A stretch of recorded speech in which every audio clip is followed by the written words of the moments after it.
வெட்டுங்கள். நீங்கள் காற்றையும் காண மாட்டீர்கள், மழையையும் காண மாட்டீர்கள். ஆனாலும் நீங்களும் உங்கள் ஆடு மாடுகளும் உங்கள் மிருக ஜீவன்களும் குடிக்கும்படிக்கு இந்த பள்ளத்தாக்கு தண்ணீரால் நிரப்பப்படும் என்று கர்த்தர் சொல்லுகிறார். இது கர்த்தரின் பார்வைக்கு அற்ப காரியம். மோவாபியரையும் உங்கள் கையில் ஒப்பு கொடுப்பார். நீங்கள் சகல கோட்டைகளையும் சகல சிறந்த பட்டணங்களையும் தகர்த்து நல்ல மரங்களையெல்லாம் வெட்டி நீரூற்றுகளையெல்லாம் தூர்த்து நல்ல நிலத்தையெல்லாம் கல்மேடுகளாக்கி கெடுப்பீர்கள் என்றான்.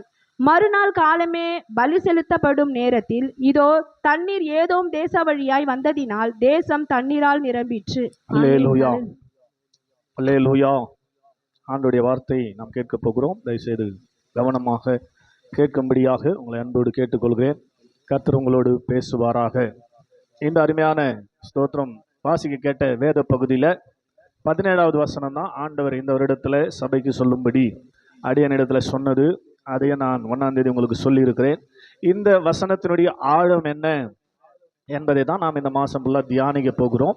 யாருக்கு இந்த வார்த்தை பலித்தது, யாருக்கு இந்த வார்த்தை பலிக்கவில்லை, யாருக்கு இந்த வார்த்தை பலிக்கும், யாருக்கு இந்த வார்த்தை கிரியை செய்யும் என்பதை இந்த வாசித்த வேத பகுதியிலே நீங்கள் அறிந்திருக்க முடியும். கவனமாக கேட்டுருந்தீங்கன்னா ஸ்தோத்திரம்.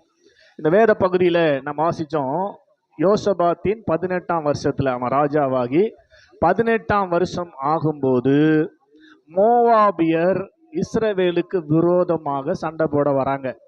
ஸ்தோத்திரம். ஏற்கனவே சொன்ன சாலமோனுக்கு பின்னாடி ராஜ்யம் 2ஆக பிரிந்து விட்டது. தாவீதை கர்த்தர் நேசித்து சவுலை தள்ளி தாவீதை ராஜாவாக ஏற்படுத்தி இருந்தாலும் தாவீதுடைய வாழ்க்கையின் நிலைமை ராஜாவான பிற்பாடு ஒரு சில தடுமாற்றம் இருந்தபடியினாலே அவனை ஆண்டவர் தள்ளிவிட்டு அவருடைய குமாரனை அவனுடைய ஸ்தானத்துல ராஜாவாக வைக்கிறார். சாலமோன் வரைக்கும் 12 கோத்திரமும் ஒரே கோத்திரமாக தேவனை ஆராதித்து கொண்டு வந்தார்கள்.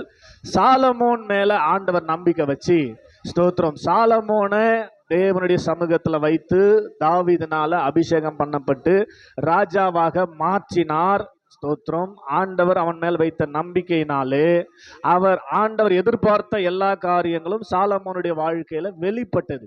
ஸ்தோத்திரம். சாலமோன் ராஜாவாகும் போது ஸ்தோத்திரம் தேசத்துல ஒரு அமெரிக்கையான வாழ்வை கர்த்தர் கட்டளையிட்டார். விரோதியும் இல்லை. ஸ்தோத்திரம். அவனுக்கு இடையூறு செய்கிறவர்களும் இல்லை. அவன் சமாதானமாய் ஆட்சி செய்தான். ஆனால் தாவீது ராஜாவாகும் போது அப்படி செய்ய முடியல. தாவீது ராஜாவா இருந்த போது செய்ய முடியல. சதா யுத்தம் தான், டெய்லி சண்டை. பெலிஸ்தீரோடு, மோவாபியரோடு, அமலேக்கியரோடு, அம்மோனியரோடு என்று சொல்லி யுத்தம் போட்டுக்கினே இருப்பான் தாவீது. ஆனா சாலமோன் ஆட்சிக்கு வந்த பிற்பாடு அவன் யுத்தம் செய்யவே இல்லை என்று சொல்லி வேதம் சொல்லுகிறது. இதை நீங்க ஸ்தோத்திரம் 1 நாளாகமத்தின் புஸ்தகம் 5வது அதிகாரத்துல வாசிக்க முடியும். சாலமோனுடைய வாழ்க்கையின் காரியங்களை சாலமோன் ராஜாவாகிற போது இல்லையா, அவனுடைய வாழ்க்கை, அவனுடைய ராஜ்ய பாரம் ஸ்திரப்பட்டது. அவன் அமெரிக்கையாக ஆட்சி செய்தான் என்று சொல்லி எழுதப்பட்டிருக்கிறது. கவனிங்க ஸ்தோத்திரம். அப்படி அவன் ஆட்சி செய்து கொண்டிருக்கிற போது கொஞ்ச காலத்துக்குள்ளாக 5 வருஷம் அவன் ஆட்சி செய்யும் போது சமாதானமா இருந்தது. அந்த 5 வருஷம் ஆண்டவருக்கு பயந்து ஆண்டவருக்கு பலி செலுத்துகிறதும் ஆண்டவர் பிரியப்படுகிற ஆலயத்தை கட்டுகிறதுமான பணியில இருந்தான். அதனால தேசத்துல ஆண்டவர் சமாதானத்தை கட்டளையிட்டு இருந்தார். சர்ச்சை கட்டி அதை பிரதிஷ்டை பண்ண பிற்பாடு ஸ்தோத்திரம் வேதம் சொல்லுகிறது, அவன் அந்நிய ஸ்திரீகள் மேல மோகம் வைக்க ஆரம்பிக்கிறான். ஸ்தோத்திரம். சர்ச்செல்லாம் கட்டி பிரதிஷ்டை பண்ணியாச்சு. தேசத்துல சண்டை இல்லை, யுத்தம் இல்லை, சமாதானமாய் அவன் வாழும்படியான காரியங்கள் இருந்த போது அவன் செய்த காரியம் என்ன? ஸ்தோத்திரம்.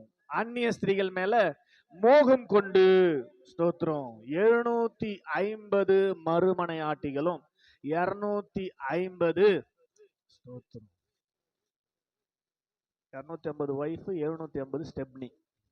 ஸ்தோத்திரம். சாலமோனுக்கு எத்தனை வைஃப்?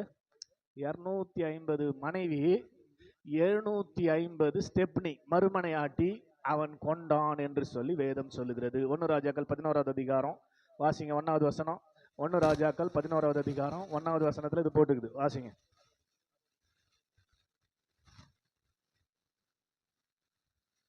ராஜாக்கள் 11:1. ராஜாவாகிய சாலமோன் பார்வோனின் குமாரத்தியை நேசித்ததும் அல்லாமல் மோவாபியரும் அம்மோனியரும் ஏதோமியரும் சீதோனியரும் ஒரு ஜாதியை உள்ள ஏத்தியரும் ஆகிய அந்நிய ஜாதியரான அநேக ஸ்திரீயின் மேலும் ஆசை வைத்தான்.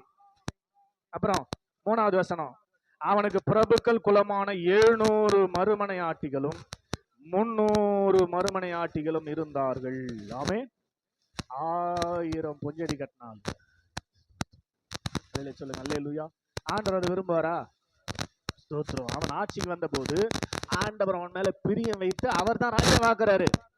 ராஜாவான உடனே அவன் என்ன பண்றான் தெரியுமா? ஸ்தோத்திரம். ஒரு பலிபீடத்தை போய் கட்டுறான். பலிபீடத்துல அவன் 1000 சர்வாங்கத்தை கால பண்ணிடுறான். 3வது அதிகாரத்துல 1 ராஜாக்கள் 3வது அதிகாரத்துல ராஜாவான உடனே செய்த வேலை கிபியோனுக்கு போறான். அங்க ஒரு பலிபீடத்தை கட்டுறான். 1000 சர்வாங்க பலிகளை செலுத்துகிறான். ராமேன் சொல்லுங்க அல்லேலூயா. செலுத்திட்டு வந்து வீட்டுல படுத்துட்டான். நைட்டு சொப்பனத்துல ஆண்டவர் அவனுக்கு தரிசனமாகிறார். அப்ப எப்படி இருந்திருக்கும் பாருங்க. ஆண்டவருக்கும் சாலமோனுக்கும் உறவு எப்படி இருந்திருக்கும் பாருங்க. ஸ்தோத்திரம். ஆண்டவர் தரிசனமானது மாத்திரமல்ல, சாலமோனை பார்த்து கேட்டார், நீ விரும்புகிறதை என்னிடத்தில் கேள் என்று சொல்லி கேட்டார். ஸ்தோத்திரம். அதிலே சொல்லுங்க அல்லேலூயா. என்ன வேணா கேளுப்பா, அவனை கொடுப்பேன். விரும்புகிறதை கேள் என்று சொல்லும் போது சாலமோன் கேட்டது என்ன தெரியுமா? ஸ்தோத்திரம். எனக்கு ஆஸ்திலாம் இருக்குது, எங்க அப்பா போயிட்டாரு, சொத்துலாம் எனக்கு வேணாம். இந்த எண்ணிக்கை கடங்காத ஏராளமான இந்த ஜனத்தை நடத்துவதற்கேற்ற ஞானமுள்ள இருதயத்தை தந்தா போதும். ஆமென். சொல்லுங்க அல்லேலூயா. சத்தமா சொல்லுங்க. சொத்துலாம் எனக்கு வேணாம், ஞானம் இருந்தா போதுங்க, சொத்து வந்துடும். ஆமென் சொல்லுங்க அல்லேலூயா. ஞானம் இருந்தா போதும். எண்ணத்தை சம்பாதித்தாலும் ஞானத்தை சம்பாதி வசனம் சொல்லுது. ஞானமா நடக்கணும், ஞானம் வேணும் என்று சொல்லி கேட்ட விண்ணப்பம் ஆண்டுடைய பார்வையில அவருக்கு உகந்ததா இருந்துச்சு. யாரும் கேட்டதே கிடையாது. ஸ்தோத்திரம். என்னண்ட வந்து கேட்டிருந்தாலும் நானா கேட்டிருப்பேன். எப்படியாவது ஒரு ஆடி கார் கொடுத்துரு ஆண்டவரே இருக்கு. ரொம்ப நாள் ஆசை எனக்கு ஆடி கார் ஓட்டணும். சொல்லுங்க அல்லேலூயா. சாலமோன் அப்படி நான் நினைச்சேன். ஆனா அவர் என்ன கேட்கிறாரு? காரு வேணாம், வீடு வேணாம், பங்களா வேணாம், எனக்கு ஞானத்தை கொடுங்கன்னு சொல்லி கேட்கும்போது ஆண்டவர் பூரிப்பாகி ஆண்டவர் என்ன சொன்னார்? நான் எதிர்பார்க்காததை கேட்டேன், அதனால நீ கேட்டபடியே உனக்கு ஞானத்தையும், ஸ்தோத்திரம், நீ கேளாத ஐஸ்வர்யத்தையும் உனக்கு கொடுக்கிறேன். ஸ்தோத்திரம். ஞானத்தை நீ கேட்டதுனால மெயின் பிளஸிங் ஞானம். அதுக்கு கொசுறு என்னது? ஐஸ்வர்யம். ஆமென். ஸ்தோத்திரம். எது கொசுறு? ஞானத்துக்கு கொசுறு தான் ஐஸ்வர்யம். வசதி வாய்ப்புலாம் ஞானத்துக்கு கொசுறு ஆண்டவர் கொடுத்தது. உனக்கு பின்னாடி யாரும் ஒன்ன மாதிரி வசதியா ஞானமா வாழ்ந்ததே இல்லைன்ற அளவுக்கு உனக்கு நீ கேளாத ஐஸ்வர்யத்தை ஏராளமா தரேன். ஆமென். ஸ்தோத்திரம். நீங்க படிச்சு பாத்தீங்கன்னா சாலமோனுடைய நாட்கள்ல வெள்ளிய மதிக்கல எவனும். ஆமென் சொல்ல மாட்டீங்க. சாலமோனுடைய நாட்கள்ல வெள்ளி எவனும் சட்டை பண்ணவே மாட்டான். ஸ்தோத்திரம். வேல்யூவே இல்லை வெள்ளிக்கு. அவ்வளவு வெள்ளி, அவ்வளவு பொண்ணு. ஸ்தோத்திரம். அன்னைக்கு கூட பிரஷப் சொன்னார் பாருங்க பிரதிஷ்டையில. ஸ்தோத்திரம். தாவீது சேர்த்து வச்சது எத்தனையோ லாரி டன் கணக்கு தங்கமா. லாரியில டன் கணக்குல தங்கத்தை தாவீது சாலமோனுக்கு சேர்த்து வச்சுட்டு போனாரு. இது பத்தாதுன்னு இப்ப கர்த்தர் என்ன பண்றாரு? வண்டி வண்டியா ஆசீர்வாதத்தை, ஐஸ்வர்யத்தை சாலமோன் கொடுத்தார். ஏன்னா அவன் ஆண்டவர் விரும்புகிறபடி ஞானத்தை கேட்டபடியினாலே, ஆண்டவர் விரும்புகிறபடி அவன் வாழ்ந்தபடியினாலே, ஆண்டவர் விரும்புகிறபடி அவன் தேவ சமூகத்துல கிபியோன்ல பலி செலுத்தினபடியினாலே ஞானத்தை சாலமோனுக்கு கொடுத்தார். ஆமென் சொல்லுங்க அல்லேலூயா. நீங்க லிஃப்கோ டிக்ஷனரி படிக்கிறவங்க இருந்தீங்கன்னா உங்க வீட்டுல போய் எடுத்து பாருங்க. சாலமோன் அப்படின்ற வார்த்தைக்கு என்ன மீனிங் போட்டுக்குதுன்னு பாருங்க. ஸ்தோத்திரம். SOLOMON சாலமோன் அப்படின்ற வார்த்தைக்கு நீங்க டிக்ஷனரியில படிச்சீங்கன்னா ஸ்தோத்திரம் என்ன போட்டுக்கு தெரியுமா? அது டிக்ஷனரி என்னது? ஆங்கில வார்த்தைக்கு இணையான தத்தை. ஸ்தோத்திரம். அந்த டிக்ஷனரிய ஒரு இந்து மனுஷர் எழுதுறாரு. கிருஷ்ணமாச்சாரியார் அப்படின்னு ஒரு இந்து மனுஷன் தான் லிப்கோ டிக்ஷனரியை எழுதுறாரு, தொகுக்கிறாரு. எழுதும் போது சாலமோன் என்ற வார்த்தைக்கு என்ன எழுதி வச்சுக்கிறார் தெரியுமா? இஸ்ரவேலிலே வாழ்ந்த ஒரு ஞானமுள்ள ராஜா. சாலமோன்னா என்ன அர்த்தம்? என்ன எழுதுகிறாரு? ஸ்தோத்திரம். அல்லேலூயா சொல்லுங்க அல்லேலூயா. இஸ்ரவேல்ல ஒரு ஞானமுள்ள ராஜான்னு சாலமோனுக்கு அர்த்தம் எழுதி வச்சுக்கிறாரு. ஸ்தோத்திரம். அப்படி ஹிஸ்டாரிக்கலா பெயர் எடுக்கும்படியாக இந்த சாலமோன் வாழ்க்கையை தொடங்கினாலும் பின் நாட்கள்ல இப்ப வாசிச்சமே. ஆமென். அவருடைய சைட் அப்படியே எங்க திரும்பிச்சு? அந்த 1வது வசனம் வாசிங்க. எல்லா ஜாதியிலையும் ஜாதிக்கு ஒண்ணு. வாசிங்க, எல்லா ஜாதியும் வந்து பாருங்க. அதுல மோவாபியர், அம்மோனியர், சீதோனியர், என்னெல்லாம் ஜாதி இருந்துச்சோ எல்லா ஜாதியிலையும் ஒவ்வொரு பொண்ணை கட்டிக்கிறாரு. ஸ்தோத்திரம். 1000 பொண்ணு. ஸ்தோத்திரம். கவனிங்களேன். ஸ்தோத்திரம். அப்படி கட்டிக்கிறதுனால என்ன ஆகி போச்சு தெரியுமா? ஸ்தோத்திரம். இவர் தான் சர்ச்சு கட்டினாரு. சர்ச்சு மாடல் வந்து இவர் தான் போட்டாரு. இந்த சர்ச்சு மாடல் இருக்குது இல்லையா, இந்த சர்ச்சு மாடல் சாலமன் போட்டது தான். பிரகாரம் இருக்கும், ஜனங்கள் வந்து ஆராதிப்பதற்கு, ஊழியர்கள் ஊழியம் செய்வதற்கு. இது பரிசுத்த ஸ்தலம், நான் நிற்கிற இடத்துக்கு பேரு. இதுக்கு பின்னாடி திருச்சிலை இருக்கும், அதுக்கு பின்னாடி மகா பரிசுத்த ஸ்தலம் இருக்கும். ஏற்கனவே சொல்லியிருக்கிறேன் நான் உடன்படிக்கை பேட்டின்னு செய்தி எடுக்கும்போது. இந்த மாடல் தான் ஸ்தோத்திரம் அப்படியே காப்பி அடிக்கப்பட்டு சாலமோனால் அந்நிய தெய்வங்களுக்கு கோயில்கள் கட்டப்பட்டது. சர்ச்சு கட்டினது சாலமோன் அப்படின்றதுனால கோயிலையும் இவரை வச்சே என்ன பண்றாங்க அவங்க சகோதரிகள், அவங்க மனைவிகள், ஸ்தோத்திரம், கோயில் கட்ட வச்சுட்டாங்க. அதனால தான் இதே செட்டப்ல தான் கோயில்கள் இருக்கும். ஜனங்க வந்து வெளியே நிற்பாங்க. ஸ்தோத்திரம். கம்பி போட்டிருக்கோம், அதுக்கு பேரு நட அல்லது பிரகாரம்னு பேரு கோயில்ல. அங்கதான் பூசாரி வந்து மணி அடிச்சு டொயின் டொயின் டொயின் வருவாரு, விபதி கொடுப்பாரு, எல்லாம் காணிக்கை அதுல போடுவாங்க. ஸ்தோத்திரம். ஆமென். கோயில்ல இருக்கிற விஷயத்த சொல்றேன், ஒரு ஆமென் சொல்லுங்க. அல்லேலூயா. இப்ப நீங்க வந்து உட்கார்ந்துக்கிறீங்களே, அதை வந்து கோயில்ல நடன்னு சொல்லுவாங்க. அதுக்கப்புறம் உள்ள போனா பரிசுத்த ஸ்தலம் இருக்கும். ஸ்தோத்திரம். அதுக்கு பின்னாடி மகா பரிசுத்த ஸ்தலம் இருக்கும். அதுக்கு பேர் தான் கருவறைன்னு அவங்க சொல்லுவாங்க. என்ன பேரு? கருவறை. ஆசாரியர் பூசாரி மட்டும்தான் அதுக்குள்ள போக முடியும். பரிசுத்த ஸ்தலத்துல, மகா பரிசுத்த ஸ்தலத்துல பிரதான ஆசாரியன் மாத்திரம் வருஷத்துக்கு ஒரு தடவை போக முடியும். அப்படியே டிட்டோ காப்பி அடிச்சிருப்பாங்க. நம்ம சர்ச் அப்படியே டிட்டோவா காப்பி அடிச்சு, அந்த மாடல்ல காப்பி அடிச்சா கூட பரவாயில்ல, பேரையும் காப்பி அடிச்சிருப்பாங்க. நமக்கு என்னன்னு சொல்லுவோம், இது இதுனா இது பேர்னா நம்ம வந்துக்கிறோம், இது பேர்னா சர்ச்சுனா எங்க தமிழ்ல ஆலயம்.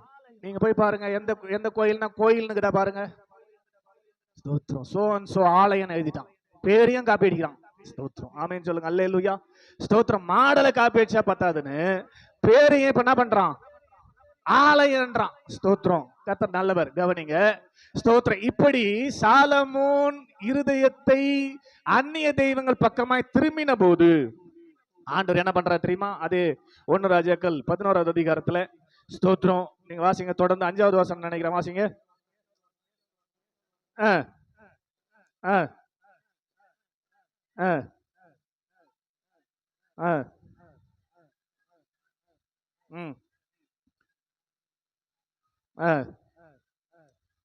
பொல்லாப்பானதை செய்தான். அப்புறம்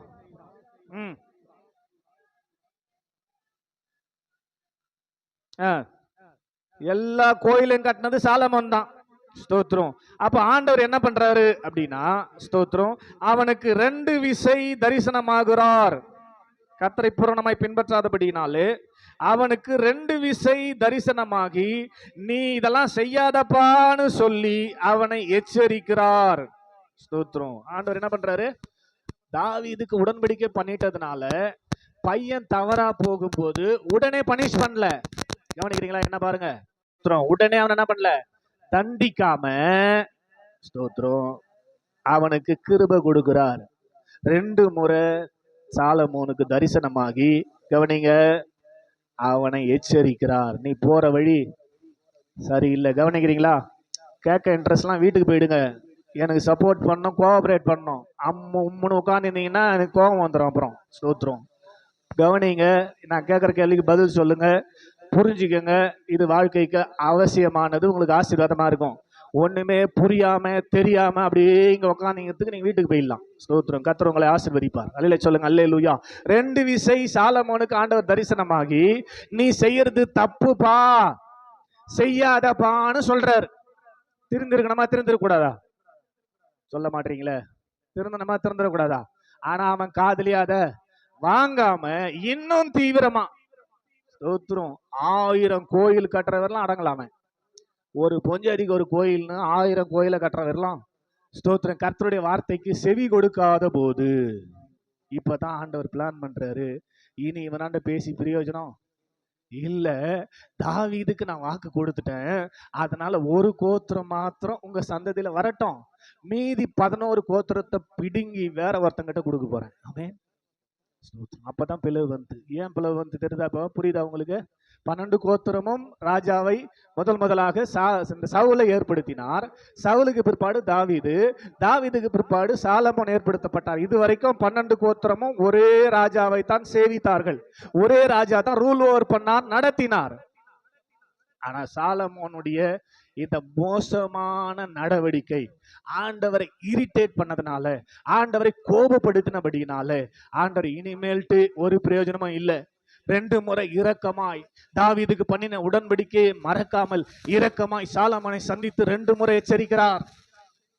2 முறை எச்சரித்தும் அவன் மனம் திரும்பாமல் தான் செய்கிற காரியத்தை தீவிரமாய் செய்து கொண்டிருந்தபடினாலே இனி இவனிடத்துல பேசி பிரயோஜனம் ஒன்றுமே இல்லைன்னு சொல்லி ஒரே ஒரு கோத்திரத்தை மாத்திரம் தாவீதுக்காக சாலமோனிடத்துல விட்டுட்டு, சாலமோனுக்கு அப்புறம் அவங்க பையன் யூதாவின் ராஜாவாக மாறும்படி செஞ்சுட்டு மீதி 11 கோத்திரத்தை எடுத்து இன்னொரு மனுஷனை அபிஷேகம் பண்ணுகிறார். அவன் பேர் தான் யெரொபெயாம்.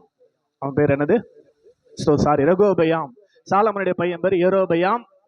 இந்த இஸ்ரவேலின் ராஜா பிரிச்சுட்டாங்க இல்லையா 10 கோத்திரம், அந்த ராஜா முதல் செலக்ட் பண்ணப்பட்டவர் ரெகொபெயாம். ரெகொபெயாமை ராஜாவாக மாற்றுகிறார்கள். அதுக்கப்புறம் இன்னொருத்தர் அவங்க பையன் வரும்போது ஸ்தோத்திரம், இப்ப யோராம் என்கிற இஸ்ரவேலின் ராஜா இருக்கிறார். யோசபாத் யூதாவுக்கு ராஜாவா இருக்கிறார். யோசபாத் தாவீதோட பேரன். தாவீதுக்கு அப்புறம் சாலமோன், சாலமோனுக்கு அப்புறம் ரெகொபெயாம், அதுக்கப்புறம் அப்படியே வரும் ஸ்தோத்திரம் ஆசா, அப்படி வருவாங்க. ஸ்தோத்திரம். இந்த யோராம், யோசபாத், ஸ்தோத்திரம் ஏதோமின் ராஜான்னு போட்டுக்குது. யோசபாத்துடைய 18வது வருஷத்துல யோசபாத் ராஜாவா இருக்கும்போது ஸ்தோத்திரம் இந்த யோராம் ஒரு நியூஸ இந்த யோசபாத்துக்கு சொல்லும்படி ஆட்களை அனுப்புகிறார். என்ன நியூஸ் அப்படின்னா, இதுவரைக்கும் எங்க அப்பா இருந்த வரைக்கும் மோவாபின் ராஜா மேசா என்பவன் வருஷத்துக்கு 1,00,000 குறும்பாட்டு குட்டிகளை வரியாக கொடுத்து கொண்டு வந்தான். ஆமென். எங்க அப்பாவுக்கு கீழ்ப்படிந்து எவ்வளோ வரி?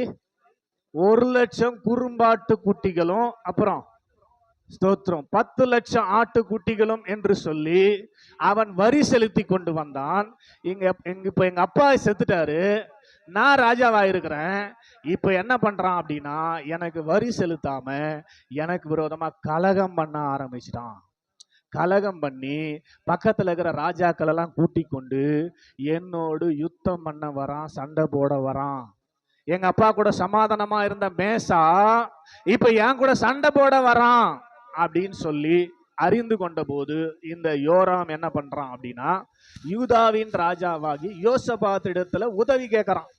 நீ என் கூட வரணும் சண்டை போடுறதுக்கு. ஸ்தோத்திரம், நான் உன் சகோதரன் தானே, என் கூட வந்து சண்டை போட வரையான்னு சொல்லி யோசபாத்தை போய் அழைக்கும் போது யோசபாத் சொல்றாரு, நான் வேற நீ வேற இல்ல, கண்டிப்பா நான் உனக்கு உதவி செய்வேன், நானும் வரேன் சண்டை போடுறதுக்கு மோவாபின் ராஜாவோட அப்படின்னு சொல்லி 2 பேரும் கடந்து போறாங்க. போகிற அந்த வழி வந்து ஏதோம் தேசத்தின் வழியாய் போறதுனால அந்த ஏதோமின் ராஜாவும் நானும் வரேன்னு சேர்ந்துக்கினாரு. ஆக யூதாவின் ராஜாவாகிய யோசபாத், இஸ்ரவேலின் ராஜாவாகிய யோராம், ஏதோமின் ராஜா, இந்த 3 பேரும் மோவாபியரோடு சண்டை போட இராணுவங்களோடு புறப்பட்டு போய் கொண்டிருக்கிறார்கள். 7 நாள் பிரயாணம் கடந்து போறாங்க. 7 நாள் முடிவில் அவர்களுக்கு தண்ணீர் இல்லாமல் போய்விட்டது. ஆமென். தண்ணீர் இல்லாமல் போய்விட்டது. மிருக ஜீவன்கள் எல்லாருக்கும் தண்ணி இல்லை, இராணுவத்துக்கு தண்ணி இல்லை. தேடி பார்க்கறாங்க, அலைஞ்சு பார்க்கறாங்க, சுத்தி பார்க்கறாங்க, தண்ணியே இல்லை. தண்ணியே இல்லைன்னு சொன்ன உடனே யோராம் புலம்பி சொல்றாரு, ஐயோ இந்த 3 ராஜாக்களையும் தேவன் அழிக்கும்படிக்கு கொல்லும்படிதான் இங்கே கொண்டு வந்திருக்கிறார் என்று சொல்லி புலம்புகிறான் என்று சொல்லி பார்த்தோம். ஆனால் யோசபாத் தேவனை சார்ந்து வாழ்கிற மனுஷன், தேவனுடைய வார்த்தைக்கு கீழ்ப்படுகிற மனுஷன், தாவீதின் வம்சத்தில் வந்தவனா இருந்தபடினாலே, அவன் கர்த்தருடைய வார்த்தையை நம்புகிறவனா இருந்தபடினாலே அங்க விசாரிக்கிறான், இங்க ஏதாவது கர்த்தருடைய வார்த்தையை சொல்லுகிற ஊழியக்காரர்கள் இருக்கிறார்களா அப்படின்னு கேட்கும்போது அங்க ரிப்ளை வருது, சாப்பாத்தின் குமாரன், அதாவது எலியாவின் கைக்கு தண்ணீர் வார்த்த சாப்பாத்தின் குமாரன். பாருங்க எப்படி கனெக்ட் ஆகுது பாருங்க. எலிசா இருக்கிறாருன்னு சொல்ல வேண்டியது தானே, சொல்லிருக்கலாமா? என்ன சொல்லிக்கிட்டாங்க? எலியாவின் கைக்கு தண்ணீர் வார்த்த சாப்பாத்தின் குமாரனாக எலிசான்னு சொல்லி, இவங்க பிரச்சனை என்ன? இப்போ என்ன பிரச்சனை? தண்ணி இல்ல. ஸ்தோத்திரம். அந்த தண்ணிக்கான தீர்வை ஸ்தோத்திரம் இந்த ஆன்சர்லயே வைக்கிறார் பாருங்க ஆண்டவர். இந்த எலிசா யாராம்? வாசிக்கலாம் அந்த வசனத்தை. ஸ்தோத்திரம். விசாரிக்கும்படி கர்த்தருடைய தீர்க்கதரிசி ஒருவரும் இங்கே இல்லையா என்று கேட்டதற்கு, எலியாவின் கைகளுக்கு தண்ணீர் வார்த்த சாப்பாத்தின் குமாரனாகிய, இப்படி பதில் சொல்லுவாங்க. ஸ்தோத்திரம். இங்க யாராவது ஊழியக்காரர் இருக்கிறாரான்னு கேட்டா நீங்க என்ன சொல்லுவீங்க? இந்த தெருவில் வந்து கேட்கறாங்க மொனியில, ஆமாயா அங்க ஒருத்தர் இருக்கிறாரு, அட்வென்ட் சர்ச் இருக்கு, அங்க போங்க, அப்படிதானே சொல்லுவீங்க. ஸ்தோத்திரம். ஆனா இங்க ரிப்ளை எப்படி வருது பாருங்க. ஆண்டவர் அங்கேயே என்ன பண்றாரு? இவங்க தண்ணி பிரச்சனைக்கான தீர்வை வச்சுட்டாரு. ஆமென் சொல்லுங்க அல்லேலூயா. சத்தமா சொல்லுங்க அல்லேலூயா. தண்ணீர் வார்த்தை அப்படின்னு சொல்லி ஒரு ஹிண்ட் ஆண்டவர் கொடுத்த உடனே யோசபாத் சொல்றாரு, அவரிடத்தில் போவோம், அவரிடத்துல தேவ வாக்கு இருக்கிறது என்று சொல்லி 3 ராஜாவும் இப்ப எங்க வராங்க? எலிசா இருக்கிற இடத்துக்கு வராங்க. கர்மேல் பர்வதத்துல தான் எலிசா இருக்கிறாரு. கர்மேல் பர்வதத்துக்கு எலிசாவை பார்க்கும்படி வருகிறார்கள்.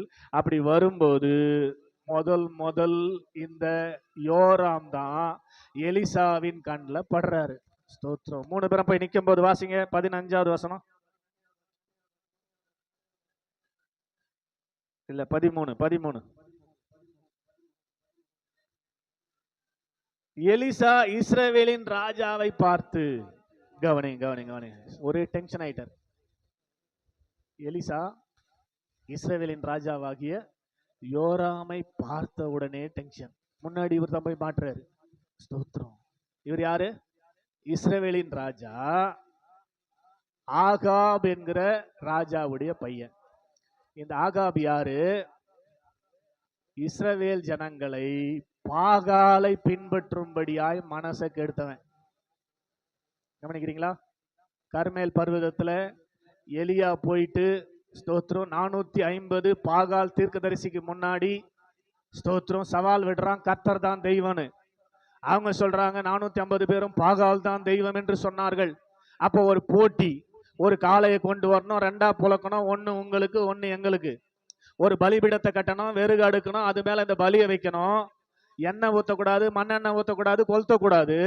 நீங்க உங்க தேவனை நோக்கி வேண்டிக் கொள்ளணும். அக்கினி இறங்கி வந்து அந்த பலிபீடத்தை பட்சிக்க வேண்டும் என்று சொல்லி காலை துவங்கி மதியானம் வரலாம் உங்க டைம், மதியானத்துக்கு மேல ஏன் டைம்னு சொல்லி அவங்கள ஸ்டார்ட் பண்ணி விட்டான். காலையில இருந்து மதியானம் வரலாம் குதிச்சு ஆடி என்னென்னோ பண்றாங்க. ஒரு மறு உத்தரவும். அதுக்கப்புறம் எலியா என்ன பண்றாரு? அவருக்கு கொடுக்கப்பட்ட நேரத்துல பலிபீடத்தை செப்பனிட்டு அது மேல பலியை வைத்து, சும்மா பலியை வைக்கல, நம்மால் எப்பவுமே கொஞ்சம் நெக்கல் தான். ஆமென் சொல்லுங்க அல்லேலூயா. பலியை சும்மா வச்சா எரியாது, ரத்தம் ஊத்தி கட்ட நஞ்சு போச்சுன்னா எரியாது. ஸ்தோத்திரம். இவர் என்ன பண்றாரு தெரியுமா? தண்ணி கொண்டாந்து மொத்தம் மேல ஊத்துன்றாரு. மாட்டு அந்த துண்டிச்ச மாடு மாத்திரம் இல்ல, விறகெல்லாம் நனைஞ்சு போச்சு. இப்ப அந்த பலியே பாத்தீங்கன்னா குளத்துல அப்படி மிதந்துங்கிற மாதிரி மிதந்துங்குது, தண்ணி ஃபுல்லா நிக்குது. இது எரி வைக்க முடியுமா? ஸ்தோத்திரம், முடியாது. ஆனா ஒரே வார்த்தை எலியா சொன்னார், ஆண்டவரே நீ தேவனாகிய கர்த்தர் என்றும் தேவரீர் ஸ்தோத்திரம் என்னிடமா இப்படி இருதயத்தை திருப்பினீர் என்றும் இந்த ஜனங்கள் அறியும்படி என்னை கேட்டருளும். நான் ஒரே வார்த்தை, அவ்வளவுதான். உடனே வானத்திலிருந்து அக்கினி இறங்கி ஸ்தோத்திரம் பலியையும் விறகையும் தண்ணீரையும் கற்களையும் மண்ணையும் நக்கிட்டோம். ஒண்ணு இல்ல அங்க. ஸ்தோத்திரம். ஆமென். ஃபர்ஸ்ட் பலி, அதுக்கப்புறம் பலி எது மேல வச்சிருந்து? விறகு, அது காலி. அதுக்கப்புறம் அந்த விறகும் பலி எங்க இருந்தது? தண்ணி மேல, தண்ணி காலி. அதுக்கப்புறம் கல்லு, அதுவும் காலி. மண்ணு, அதுவும் காலி. ஒண்ணுமே இல்லாம காலியாகுது.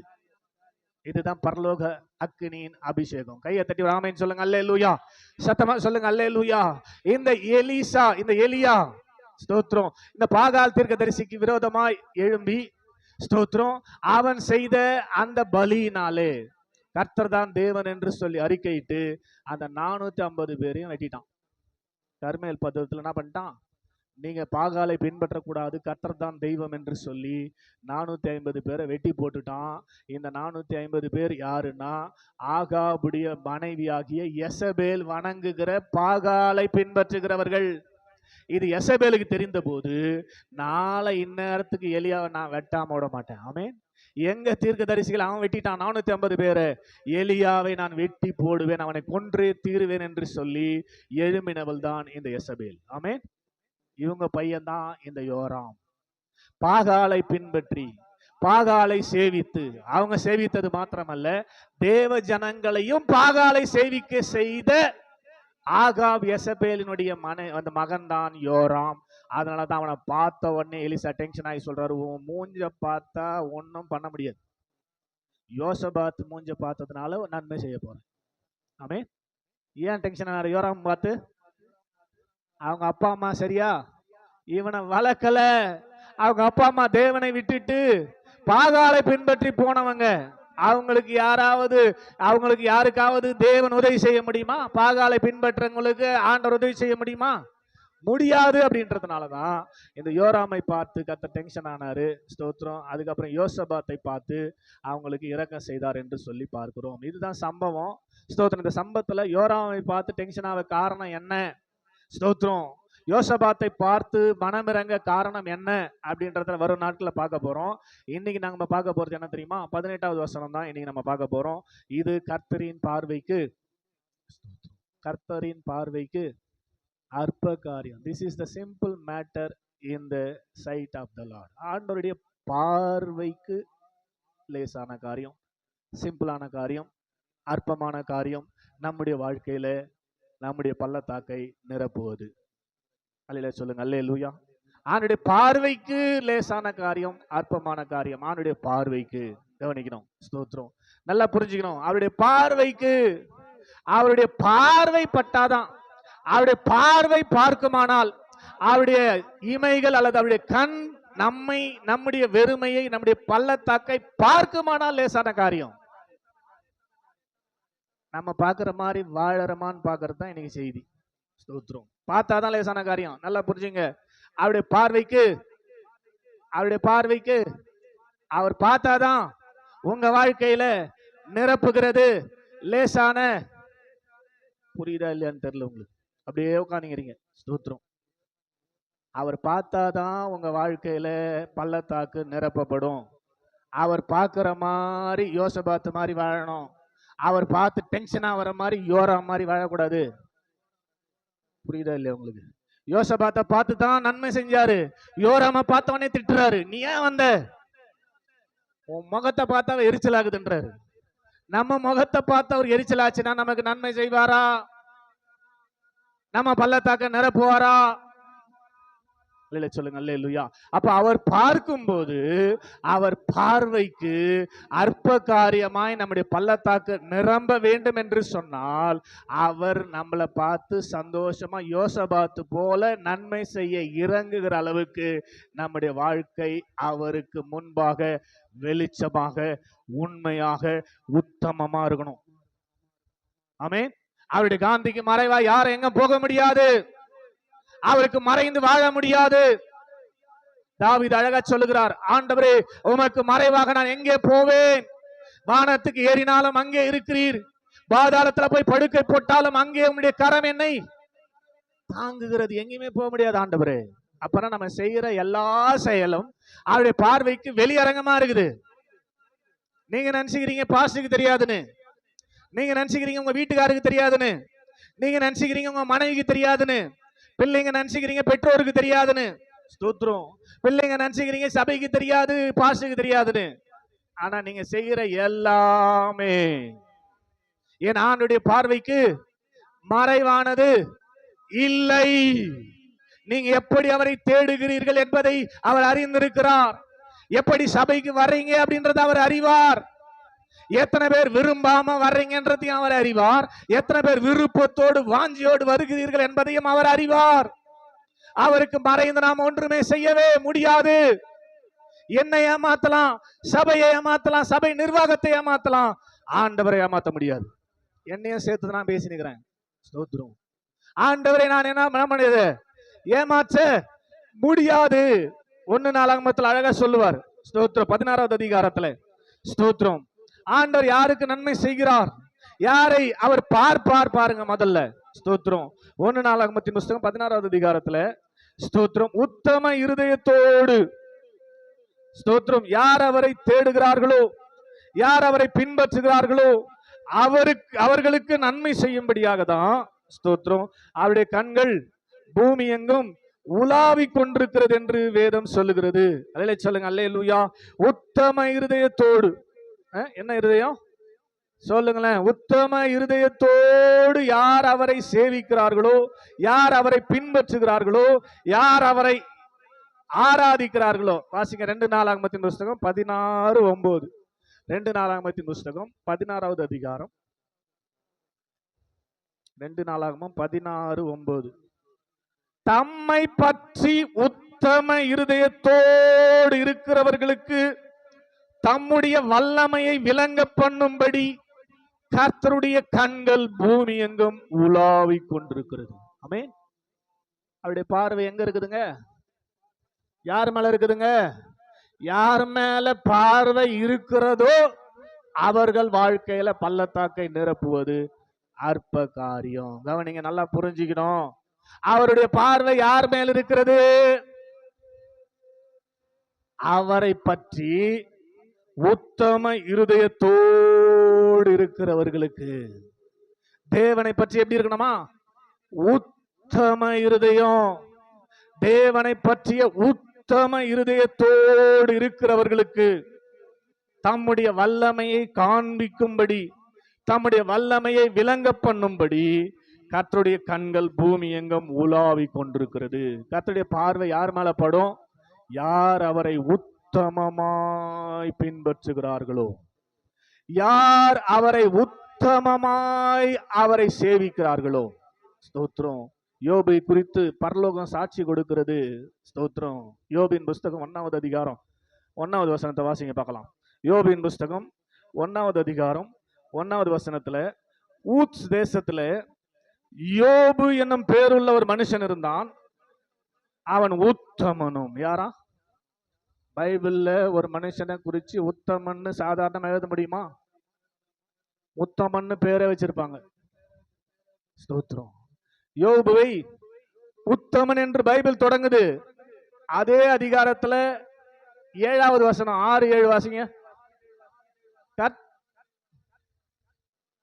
வந்து நின்ற போது சாத்தான் அவனோடு வந்து நின்றான்.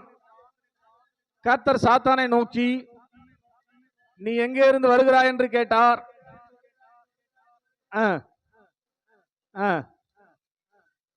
என்றான். 8. கர்த்தர் சாத்தானை நோக்கி, என் தாசனாகிய யோபின் மேல் கவனம் வைத்தாயோ? உத்தமனும் சன்மார்க்கனும் தேவனுக்கு பயந்து பொல்லாப்புக்கு விலகுகிறவனுமாகிய அவனை போல பூமியில் ஒருவனும் இல்லை என்றார். ஆண்டவர் சொல்றாருங்க சாட்சி. பரலோகத்துல தேவபுத்திரர் வந்து நிக்கிற இடத்துல சாத்தானை பார்த்து சொல்றாரு சாட்சி. நம்மளை பார்த்து சொல்லுவாரா? பார்த்துங்க.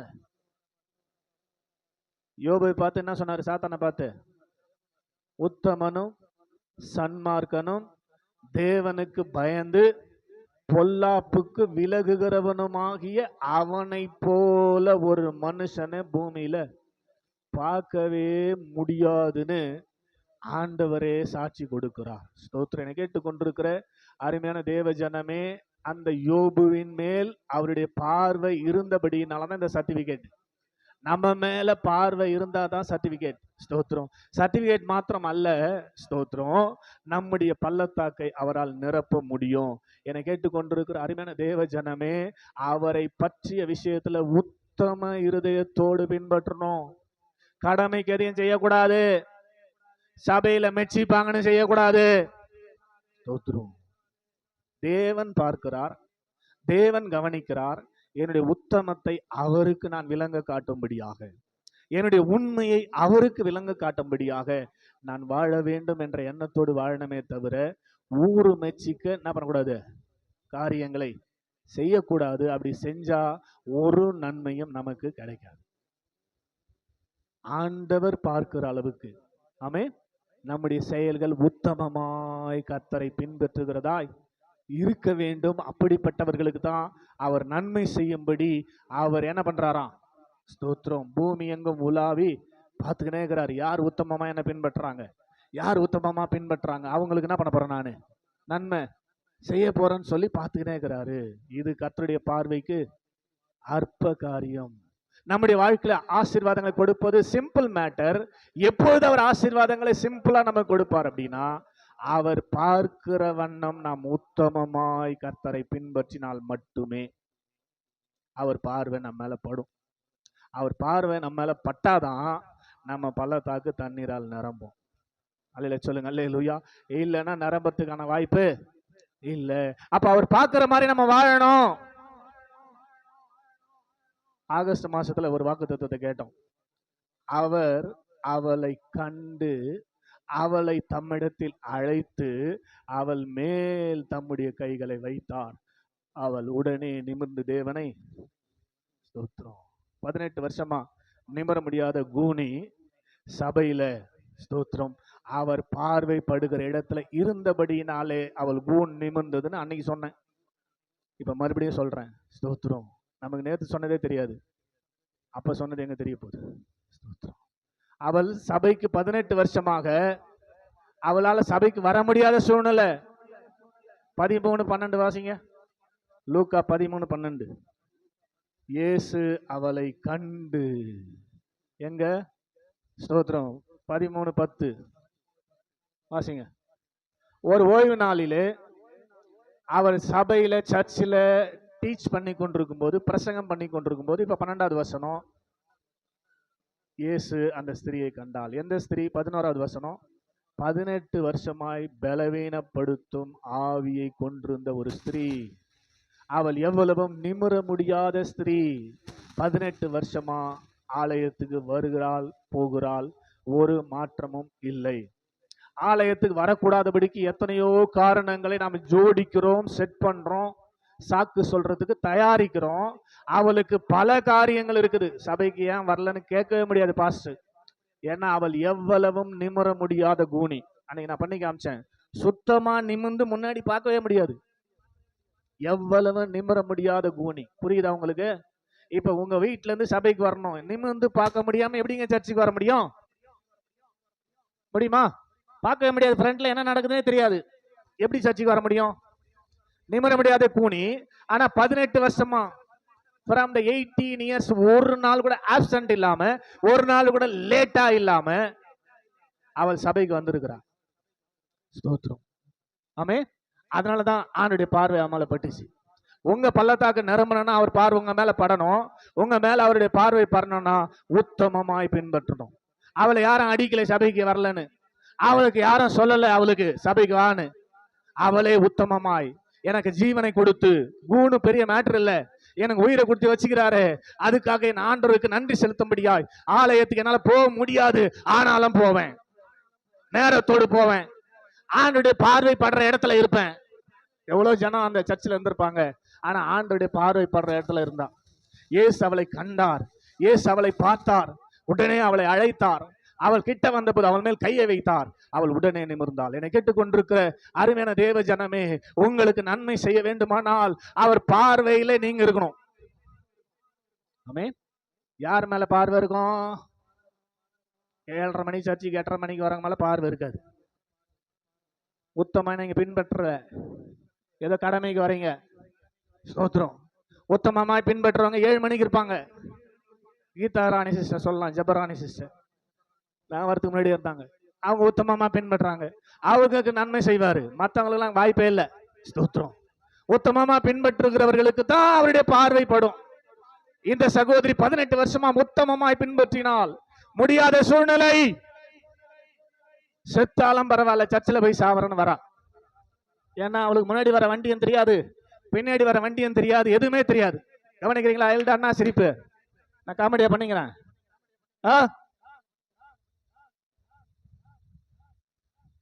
முன்னாடி வர வண்டியும் தெரியாது, பின்னாடி வர வண்டியும். அவள் எவ்வளவு நிமிரக்கூடிய அத கூனி. அவ எதையும் பார்க்கல, கர்த்தரை பார்த்தா. ஸ்தோத்திரம். நான் அவரை உத்தமமாய் சேவிப்பேன், எனக்கு ஜீவனை கொடுத்த ஆண்டவரை உத்தமமாய் பின்பற்றுவேன் என்று சொல்லி 18 வருஷம் ஒரு நாள் ஆப்சென்ட் இல்ல, 18 வருஷம் ஒரு நாள் லேட் இல்ல, 18 வருஷமா வந்து கொண்டே இருக்கிறாள். இந்த வாரம் வரா ஒண்ணுமே நடக்கல, அடுத்த வாரம் வரா ஒண்ணுமே நடக்கல, அதுக்கு அடுத்த வாரம் வரா ஒண்ணுமே நடக்கல, 18 வருஷமா வரா ஒண்ணுமே நடக்கல. ஆனால் அவன் ஒரு நாள சோர்ந்து போகவே, புரியுதா இல்லையான்னு தெரியல உங்களுக்கு. ஆமே ஸ்தோத்திரம். ஒரு நாள் அவன் சோர்ந்து போகவே இல்ல, அடுத்த வாரம் நடக்கும், அடுத்த வாரம் நடக்கும், அடுத்த வாரம் நடக்கும் என்று சொல்லி 18 வருஷமா உத்தமமாய் தேவனை பின்பற்றினபடியினாலே ஒரு நாள் கர்த்தருடைய பார்வை அவள் மேல் பட்டது. அவளுடைய கூண் அவனுடைய பார்வைக்கு அற்ப காரியமாய் மாறினது. அவள் உடனே நிமிர்ந்து தேவனை மகிமைப்படுத்தினாள். கையை தட்டி ஆமென் ஹல்லேலூயா. உங்க பார்வை என்னில் பட்டால் போதுமே, என் வாழ்க்கை எல்லாம் மாறுமே. உங்க கரம் என்னை தொட்டால் போதுமே, என் வாழ்க்கை தான் முற்றும் மாறுமே. நீங்க விரும்பிடும் பாத்திரமாக வணைந்திடும் என் இயேசுவே, உம்மால் பயன்படும் பாத்திரமாக உருவாக்கிடும் என் இயேசுவே. ஆண்டவர் விரும்புறபடி வாழாம ஏன் வாழணும்னு நான் கேட்கிறேன். நம்மை படைத்து நமக்காக ஜீவனை கொடுத்து நம்மை உயிரோடு வாழ செய்து கொண்டிருக்கிற தேவனுக்கு பிரியமா வாழாம ஏன் நீங்க வாழறீங்கன்னு கேட்கிறேன் உங்களை. ஸ்தோத்திரம். என்ன நான் கேட்டுக்கிறேன், ஏன் நான் வாழணும்? ஏங்க நான் வாழணும்? என்னை படைத்து எனக்காக ஜீவனை கொடுத்து என்னை உயிரோடு நிக்க வச்சுக்கிற தேவனுக்கு பிரியமாய் வாழாம ஏன் நான் உயிரா வாழணும்? ஆண்டவர் பிரியப்படும்படி, ஆண்டவர் பார்க்கும்படி அவருடைய உத்தமத்தை நாம் பின்பற்றி, உத்தமமாய் அவரை பின்பற்றி இந்த அருமையான சகோதரி போல நாம் தேவ சமூகத்துல கடந்து வருவோமானால் அவருடைய பார்வை நம்ம மேல படும். நம்ம மேல அவருடைய பார்வை பட்டால் ஒழிய நம்முடைய வாழ்க்கையில நடக்க வேண்டிய காரியங்கள் சிம்பிள் மேட்ரு கிடையாது, ஹார்டு மேட்ரு ஆயிடும். அவர் பார்வை பட்டாதான் மேட்ரு, சிம்பிள் மேட்ரு. ஸ்தோத்திரம். பார்வை படலினா நம்ம வச்சுங்கிற மேட்டர்லாம் ஹார்டு மேட்ரு, நம்மளால சமாளிக்க முடியாத மேட்டரா மாற்றி விட்டுருவார். ஸ்தோத்திரம். அதனால இந்த கால நேரத்தில் புரிந்து கொள்ளுங்கள், நீங்கள் ஆண்டவரை எப்படி பின்பற்றுகிறீர்கள். ஸ்தோத்திரம். சகேவை குறித்து வாசிக்கிறோம் லூக்கால 10வது அதிகாரத்துல. ஸ்தோத்திரம். வீட்டில் அப்புறம் வாசித்துங்க, என்ன பாருங்க 19வது அதிகாரம். சாரி, ஸ்தோத்திரம். இயேசு எரிகோவுக்கு வருகிறார் என்று இந்த ஸ்தோத்திரம் மனுஷன் கேள்விப்படுறார். ஸ்தோத்திரம். கேள்விப்பட்டு அவன் யாருன்னா ஒரு மோசமான பாவி, சகேயு, குள்ளமானவன். ஸ்தோத்திரம். அவன் ஒரு மோசமான வரி வசூல் டாக்ஸ் கலெக்டிங் ஆபீசர். எப்படி வரி வாங்குவார் தெரியுமா? ₹1 4 வாங்கிடுவார். ஸ்தோத்திரம். ஆமென். டாக்ஸ் ஆபீசர் சொல்றது தானே நமக்கு என்ன தெரியும்? நீங்க வரி கட்ட போறீங்கன்னா பஞ்சாயத்துல அவன் சொல்றது தான். ஸ்தோத்திரம் இல்லையா? அவரு டாக்ஸ் ஆபீசரா இருந்தபடினாலே ஸ்தோத்திரம் ₹1 வரிக்கு ₹4 வாங்கி நின்றாரு, ஏமாத்தி நின்றாரு.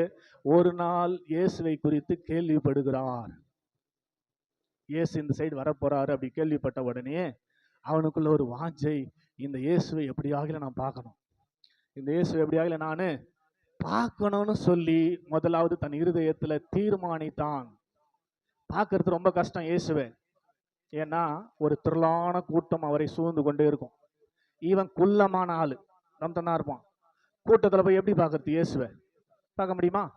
கூட்டம் எப்பவுமே இயேசுநாதர் சூழ்ந்து கொண்டு இருக்கிறதுனால ஸ்தோத்திரம் குள்ளமாக்குறவன் ஒரு ஐடியா பண்றான், எப்படியாவது இயேசுவை பார்த்துட்டோம், இயேசுவை உத்தமமா பின்பற்றணும்.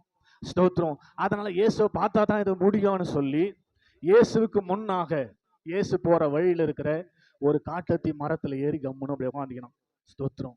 வாசிங்களேன், லூக்கா எழுதின சுவிசேஷம் 19வது அதிகாரம். இயேசு எப்படிப்பட்டவரோ என்று பார்க்க வகை தேடினான். என்ன பிளான் பண்றான்? ஸ்தோத்திரம்.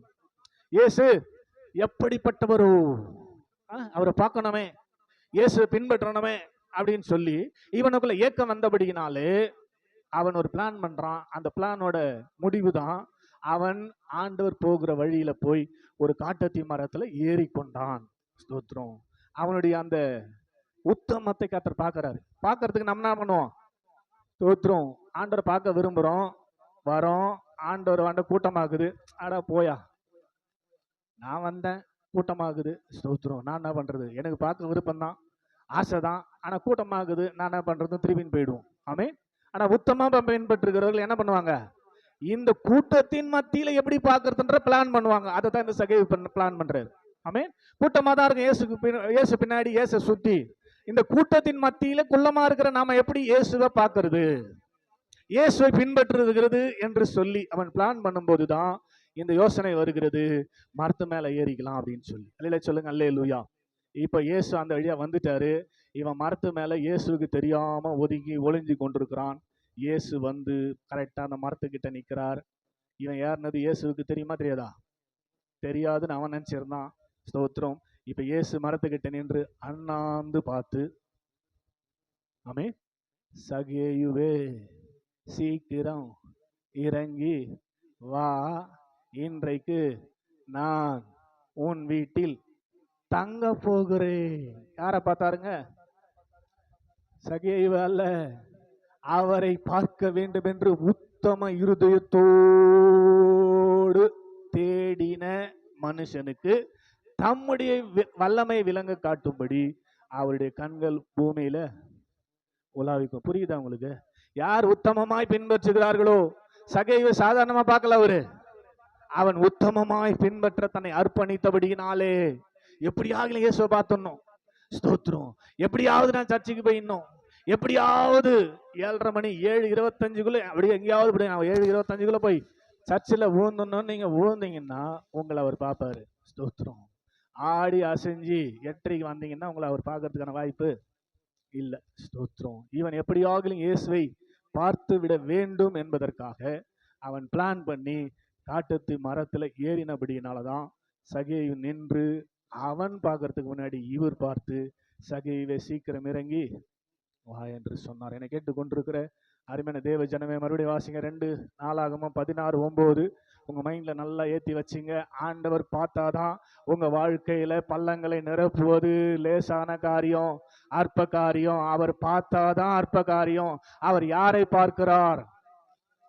2 நாளாகமம் 16:9 வாசித்தவன், தம்மை பற்றி உத்தம இருதயத்தோடு இருக்கிறவர்களை தம்முடைய வல்லமை விளங்க பண்ணும்படி கர்த்தருடைய கண்கள் பூமி எங்கும் உலாவிக் கொண்டிருக்கிறது. பிரியமானவர்களே, நீங்கள் அவரை பற்றி எப்படி இருக்கிறீங்க?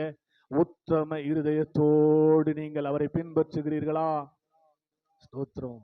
சங்கீதத்துல இன்னொரு அருமையான வசனம் உண்டு, உத்தமனுக்கு தான் கர்த்தர் துணை என்று போடப்பட்டிருக்கிறது. ஸ்தோத்திரம். உத்தமனை தான் கர்த்தர் ஆசீர்வதிக்கிறார். யோபு உத்தமன், நோவா உத்தமன், ஆபிரகாம் உத்தமன். ஸ்தோத்திரம். ஈசாக்கு உத்தமன். உத்தமமாய் தேவனை பின்பற்றினவர்களை தான் கர்த்தர் பார்த்து அவர்களை ஆசீர்வதிக்கிறார். அவங்க வாழ்க்கையில வர வேண்டிய காரியங்கள், பள்ளத்தாக்கு நிரம்ப வேண்டிய காரியங்களை நிரப்புகிறார் என்பதற்கு இந்த சகேயு 2வது சாட்சி. ஸ்தோத்திரம். அவன் உத்தமமாய் ஆண்டவரை பின்பற்றும்படி மரத்தில் ஏறினான். அவனை தான் கர்த்தர் பார்த்து அவனை அழைத்து அவனுக்கு வீட்டுக்கு கொண்டு போய் சொல்றாரு 9-10 வசனங்கள்ல, இன்றைக்கு இந்த வீட்டுக்கு ரட்சிப்பு வந்தது, இவனும் ஆபிரகாமின் குமாரனா இருக்கிறானே என்று சொன்னார். ஆமென். ஸ்தோத்திரம். உத்தமமாய் அவன் தேடினபடியினாலதான் கர்த்தர் அவனை ரட்சித்து நரகவாசியாய் இருந்த அவனை பரலோகவாசியாய் மாற்றி ஆபிரகாமின் சந்ததியில அந்த சகோயை கொண்டு வந்தார். ஒரு ஆமென் சொல்லுங்க, அல்லேலூயா.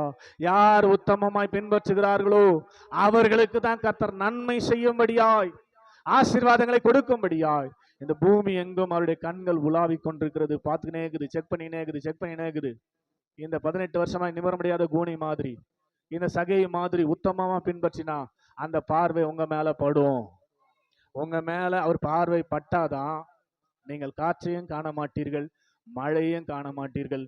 உங்கள் பள்ளத்தாக்கு தண்ணீரால் அவர் பார்வை படலினா பள்ளத்தாக்காவே வருஷங்களை கடந்து தொடர்ந்து கொண்டிருக்கும். யோசபாத் மேல பார்வை பட்டது, உன் முகத்தை பார்த்து அல்ல, யோசபாத்தின் முகத்தை பார்த்தபடியினாலே உங்களுக்கு நான் நன்மை செய்வேன் என்று. ஸ்தோத்திரம். இந்த எலிசா சொல்லி ஒரு சுரமண்டலக்காரனை அழைத்து கொண்டு வா என்று சொல்லி சுரமண்டலக்காரன் வாசித்து பாடும்போது கர்த்தருடைய ஆவி அவர் மேல் இறங்கி அவர் சொல்லுகிறார், இந்த பள்ளத்தாக்கு, ஸ்தோத்திரம், இந்த இடங்களில் எல்லாம் பள்ளத்தாக்கை வெட்டுங்கள், தண்ணி வந்து ரொம்பறதுக்கு பள்ளங்களை வெட்டுங்கள் என்று சொன்னபோது பார்வை பட்டவன், ஸ்தோத்திரம், யோசபாத் அதை கேட்டு கீழ்ப்படிந்து விசுவாசத்தோடு அந்த பகுதியில கட்டாந்தரையில வெட்டாந்தரையில பள்ளங்களை வெட்ட ஆரம்பித்தான். ஆமென். எந்த பள்ளத்தாக்கு தண்ணீரால் நிரப்புச்சு? பள்ளமே அங்க கிடையாது. பள்ளங்களை வெட்ட சொல்றாரு 16வது வசனத்துல. நீங்கள் இந்த இடத்துல எல்லாம் பள்ளம் வெட்டுங்கள்னு சொல்லும்போது ஸ்தோத்திரம், வெட்டாம இருந்தா ரொம்ப இருக்காது. இவங்க விசுவாசித்து யோசபாத் உத்தம இருதயத்தோடு பின்பற்றுகிறவனா இருக்கிறபடியினாலே ஆண்டுடைய வார்த்தையை, ஊழியக்காரர் சொன்ன வார்த்தையை விசுவாசித்து அந்த வார்த்தையின்படியே செய்வதற்கு அவன் அர்ப்பணிக்கிறான். ஸ்தோத்திரம். உடனே என்ன பண்றான்? ஸ்தோத்திரம் 19வது வசனத்துல பள்ளங்களை வெட்டினார்கள். பள்ளங்களை வெட்டுனா வெட்டணும். ஸ்தோத்திரம். பாசு சொன்னா கண்ணை மூடின்னு கிணத்துல குச்சின்னா நான் குச்சிடுவேன், எனக்கு மேல இருக்கிறவங்க சொன்னான். ஸ்தோத்திரம். பாசு சொன்னா செஞ்சிருவேன். ஸ்தோத்திரம். ஊழியக்காரர் சொன்னா செஞ்சிடணும். ஸ்தோத்திரம். எதிர்த்து கேள்வி கேட்டு இருக்கக்கூடாது. ஸ்தோத்திரம். இல்லை சொல்லுங்க அல்லேலூயா. அவங்களுக்கு தான் பள்ளத்தாக்கை கர்த்தர் நிரப்ப முடியும். பள்ளத்தாக்கை நீங்க வெட்டுங்கள் விசுவாசமா. நீங்க காற்றையும் காண மாட்டீங்க, மழையும் காண மாட்டீங்க, ஆனா பள்ளத்தாக்கு நிரப்பப்படும் சொல்லும் போது அதை விசுவாசிக்கிற கர்த்தரை உத்தமமாய் பின்பற்றுகிறவர்கள் தான் நம்ப முடியும், பள்ளத்தை போய் வெட்ட முடியும். யோசபாத் உத்தமமாய் பின்பற்றினபடினாலதான் ஸ்தோத்திரம் இப்ப போய் என்ன பண்றாங்க? 19வது வசனத்துல பள்ளங்களை வெட்டினார்கள். பள்ளங்களை வெட்டினார்கள். கர்த்தருடைய வார்த்தையின்படியே பள்ளங்களை வெட்டினார்கள்னு போட்டுக்குதாங்க. கர்த்தருடைய ஊழியக்காரர் சொன்ன வார்த்தையின்படியே பள்ளங்களை வெட்டின போது, அடுத்த வசனம் 20வது வசனம், ஏதோம் தேச வழியாக தண்ணீர் வந்து அந்த பள்ளங்களை நிரப்பிற்று. அவன் சொன்ன மாதிரியே செஞ்சாங்க. அந்த பள்ளத்தாக்கு தண்ணீரால் நிரப்பினது. உங்க பள்ளத்தாக்கு தண்ணீரால் நிரப்பப்படணும்னா என்னை கொண்டு ஆவியானவர் சொல்லுகிறபடி நீங்க செஞ்சா உங்க வாழ்க்கையிலும் பள்ளத்தாக்கு தண்ணீரால் செய்கிறவங்களுக்கு தான் நிரப்புவார். அதனால இந்த வாக்கு தத்தத்தை வீட்டில் மாட்டி வச்சுக்கிறதுனாலையோ பைபிளில் வச்சுக்கிறதுனாலையோ இந்த வாக்கு தத்தம் உங்களுக்கு பழிக்க போறது இல்லை. கர்த்தருடைய வார்த்தையின்படியே செய்த யோசபாத்துக்கு இந்த வாக்கு தத்த வார்த்தை பலித்தது. கர்த்தருடைய பார்வையில படுபடி இருந்த யோசபாத்துக்கு இந்த வார்த்தை வெளிப்பட்டது. நீங்க எப்படி இருக்கிறீங்க பாருங்க. யோராம் மாறிக்கிறீங்களா? யோசபாத் மாறிக்கிறீங்களா? யோசபாத் மாதிரி இருந்தா ஆண்டுடைய வார்த்தைக்கு கீழ்ப்படிந்து அதன்படி செய்வதற்கு உங்களை அர்ப்பணியுங்கள். யோராமா இருந்தா இந்த செய்தி உங்களுக்கு ஒரு பைசா கூட பிரயோஜனம் இருக்காது. அதனால பைபிளை மூடிட்டு முடிஞ்ச எழுமி நின்று கொஞ்சம் செக் பண்ணி பார்ப்போம். நாம் ஆண்டவர் பார்வையில் இருக்கிறோமா? We are in sight of the Lord. ஆண்டவருடைய பார்வை நம்ம மேல இருக்குதா? சபையை செக் பண்ணி பார். உன்னை பார்க்கிறாரா ஆண்டவர்? அவர் பார்க்கிற மாதிரி நீ வாழறியா? உத்தமமா பின்பற்றுறியா? எல்லாரும் எழுந்து போமே. ஸ்தோத்திரம். ஜீசஸ். ஹalleluya. ஏதோ உங்களை சந்தோஷப்படுத்துவதற்காக வாக்குத்தத்தம் கொடுத்துட்டு போறவர் இல்ல நம்ம ஆண்டவர். நம்ம வாழ்க்கையில பலிக்காத வாக்குத்தத்தத்தை அவர் சொல்ல மாட்டார்.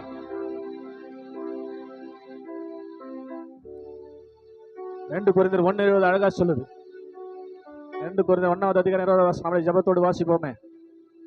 நல்ல சிஸ்டர். 2 கொரிந்தியர் 1:20 வாக்குத்தத்தங்கள் எல்லாம் கிறிஸ்து இயேசுவுக்குள் ஆம் என்றும் ஆமென் என்றும் இருக்கிறதே. அப்படின்னா என்ன அர்த்தம்? உயிராகுதுன்னு அர்த்தம். வாக்கு தத்துவத்துக்கு உயிர் இருக்குதுன்னு அர்த்தம்.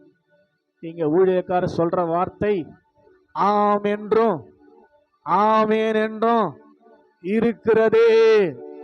உங்க பள்ளத்தாக்கெல்லாம் தண்ணீரால் நிரப்பப்படும் சொல்லும் போது ஆம் என்றும் ஆமேன் என்றும் அது நடக்குமா நடக்காதா?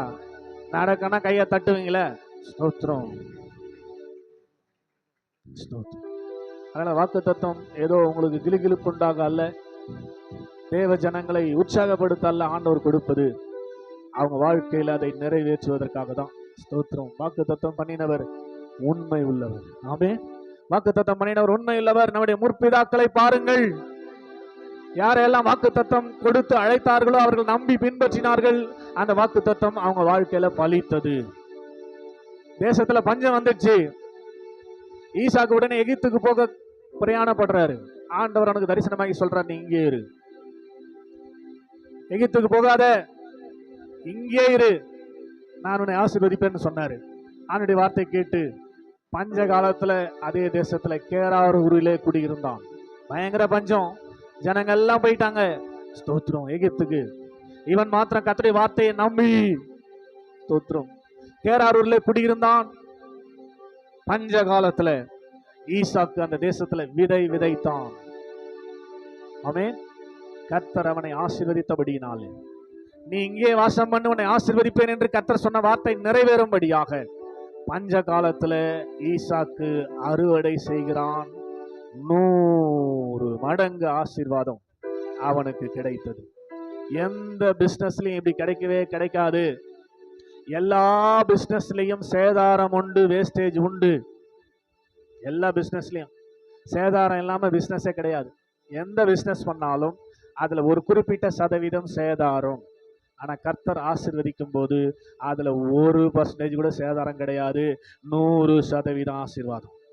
அந்த ஆண்டவர் தான் இந்த வருஷத்துல உங்களை பார்த்து சொல்லுகிறார், நீங்க இந்த வார்த்தையின்படியே போய் பள்ளங்களை வெட்டுங்கள், உங்க பள்ளத்தாக்கு தண்ணீரால் நிரப்பப்படும் என்று எலிசா சொன்னார்.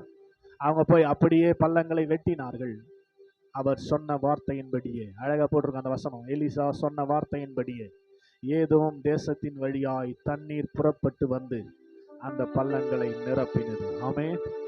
ஸ்தோத்திரம். யாரை பார்த்து சொன்னார்? யோசபாத் என்கிற யூதாவின் ராஜா, ஆண்டவருக்கு பிரியமாய் உத்தமமாய் பின்பற்றின யூதாவின் ராஜாவாகிய யோசபாத்தின் முகத்தை பார்த்து சொல்லுகிறார், நீங்கள் போய் இந்த இடங்களில் எல்லாம் பள்ளத்தாக்கை வெட்டுங்கள். யோராமை பார்த்து அல்ல, சபையே, உத்தமமாய் பின்பற்றின யோசபாத்தை பார்த்துதான் இந்த வாக்குத்தத்த வார்த்தையை கொடுத்தார். உங்களுக்கு இந்த வார்த்தை பலிக்கணும்னா யோசபாத்தை போல, சாலமனை போல அல்ல, சாலமனை போல அல்ல, தாவீதை போல அல்ல, சவுலை போல அல்ல, அவனுடைய சந்ததியில வந்த யோசபாத்தை போல உத்தமமாய் பின்பற்றுகிற இருதயம் எனக்கு வேண்டும் அப்படின்னு சொல்றவங்க வலது கருத்தை உயர்த்தி கேளுங்க. ஆண்டவரே, உம்மை நான் உத்தமமா பின்பற்றணும். 18 வருஷமா நிமிர முடியாத கூனி உம்மை உத்தமமாய் பின்பற்ற முடியுமானால், உங்களால முடியுமா முடியாதாங்க? ஸ்தோத்திரம். முடியுமா முடியாதா? நிமிர முடியாத கூனியே 18 வருஷமா உத்தமமாய் பின்பற்றுகிறாள். வளர முடியாத குள்ளமாய் இருக்கிற சகேயு உத்தமமாய் தேவனை பின்பற்றுகிறான். ஸ்தோத்திரம். மோசமான சந்ததியில பிறந்த யோசபாத் கர்த்தரை உத்தமமாய் பின்பற்றுகிறார். உங்களால முடியுமா முடியாதா? ஸ்தோத்திரம். ஹல்லேலூயா. வலது கரத்தை உயர்த்தி கேளுங்க. முடியலன்னா கேளுங்க, ஆண்டவர் உங்களுக்கு கிருபை கொடுப்பார். ஆண்டவரே, எங்களுக்கு கிருபை கொடுங்கப்பா, உம்மை உத்தமமா நான் பின்பற்றணும் ஆண்டவரே, உன் பார்வை ஏமால படணும் ஆண்டவரே. கேட்கலீங்க? எத்தனை பேர் கேட்கறீங்க? ஹல்லேலூயா, ஹல்லேலூயா, ஹல்லேலூயா, ஹல்லேலூயா, ஹல்லேலூயா, ஹல்லேலூயா, ஹல்லேலூயா, ஹல்லேலூயா. ஜெபம் பண்ணுங்களேன், ஜெபம் பண்ணுங்களேன். Praise the lord. Hallelujah, hallelujah. நன்றி அப்பா, நன்றி அப்பா, நன்றி அப்பா, நன்றி அப்பா, நன்றி அப்பா. ஜெபம் பண்ணுங்க, ஜெபம் பண்ணுங்க, ஜெபம் பண்ணுங்க. ஹல்லேலூயா, ஹல்லேலூயா, ஹல்லேலூயா, ஹல்லேலூயா. உன் பார்வை மேல படட்டும் அப்பா. அதுக்கேற்ற உத்தமத்தை கொடுங்க ஆண்டவரே, உத்தமத்தை கொடுங்க ஆண்டவரே, உத்தமத்தை கொடுங்க ஆண்டவரே, உத்தமத்தை கொடுங்க ஆண்டவரே. கேளுங்களேன், கேளுங்களேன். ஹல்லேலூயா, ஹல்லேலூயா, ஹல்லேலூயா, ஹல்லேலூயா, ஹல்லேலூயா, ஹல்லேலூயா, ஹல்லேலூயா. ஜெபம் பண்ணுங்க. கேட்கிறவர்கள் பெற்றுக்கொள்கிறார்கள், கேட்கிறவர்கள் பெற்றுக்கொள்கிறார்கள், கேட்கிறவர்கள் பெற்றுக்கொள்கிறார்கள். ஆமென். ஹல்லேலூயா. எத்தனை பேருக்கு வேணும் நான் ஆண்டவரை பின்பற்றணும், அது நிமித்தமா என்னுடைய பள்ளத்தாக்கு நிரப்பணும்? ஹல்லேலூயா, ஹல்லேலூயா, ஹல்லேலூயா, ஹல்லேலூயா, ஹல்லேலூயா, ஹல்லேலூயா, ஹல்லேலூயா, ஹல்லேலூயா. நன்றி அப்பா, உமக்கு ஸ்தோத்திரம். Praise the lord. Hallelujah. Thank you அப்பா, தேங்க்யூ அப்பா, தேங்க்யூ அப்பா, தேங்க்யூ அப்பா, தேங்க்யூ அப்பா, தேங்க்யூ அப்பா. ஜெபம் பண்ணுங்க. இது முக்கியமான நேரங்க. ஸ்தோத்திரம். Praise the lord. ஹல்லேலூயா. திரளான ஜனங்களை கண்டா, மனதுருகி நோய்கள் நீக்கினா. திரளான ஜனங்களை கண்டா, மனதுருகி நோய்கள் நீக்கினா. 5 அப்பங்கள் ஏந்தி ஆசீர்வதித்தார், அனைவரையும் போஷித்து அனுப்பினார். 5 அப்பங்கள் ஏந்தி ஆசீர்வதித்தார், அனைவரையும் போஷித்து அனுப்பினார். வாழ்கிறார் இயேசு, வாழ்கிறார், எல்லாம் செய்ய வல்லவர். வாழ்கிறார் இயேசு, வாழ்கிறார், எல்லாம் செய்ய வல்லவர், இரக்கங்களின் தகப்பன் இயேசு இன்றே உனக்கு அற்புதம் செய்வார். இரக்கங்களின் தகப்பன் இயேசு இன்றே உனக்கு அற்புதம் செய்வார். நீ கலங்காதே, நீ திகையாதே, உன் கண்ணீர்கள் துடைக்கப்படும். நீ கலங்காதே, நீ திகையாதே, உன் கண்ணீர்கள் துடைக்கப்படும். எல்லாம் சேர்ந்து இரக்கங்களின் தகப்பன் இயேசு இன்றே எனக்கு அற்புதம் செய்வார். விசுவாசமா பாடுங்க.